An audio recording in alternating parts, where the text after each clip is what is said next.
یہ بچے سارا دن باجے بجاتے رہتے ہیں، گھروں کے اندر بیمار بزرگ خواتین، بیچاروں کو نیند نہیں آتی، بمشکل نیند آتی ہے، اور یہ باجے بجا بجا کر کتنوں کی نیند خراب کرتے ہیں۔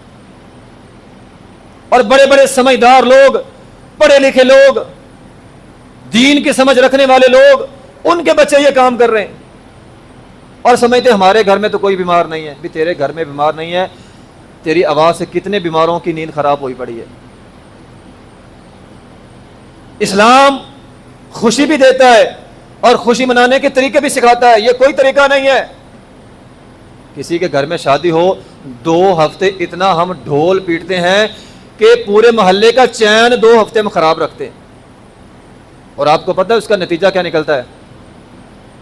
2 ہفتے ہم نے محلے والوں کا چین خراب کیا، بعد میں ساری زندگی اس جوڑے کا چین خراب رہتا ہے۔ کتنے لوگوں کی بددعائیں لی آپ نے؟ کوئی دل سے اگر آپ کو برا نہیں کہتا، زبان سے برا نہیں کہتا، تو شاید دل میں بددعا نکل رہی ہو۔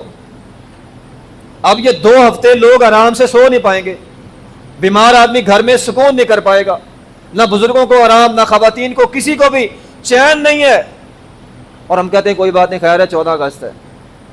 نہ محترم بھائیو، اللہ رب العزت نے خوشی بھی دی ہے، خوشی کا طریقہ بھی بتلایا ہے۔ نبی علیہ الصلوۃ والسلام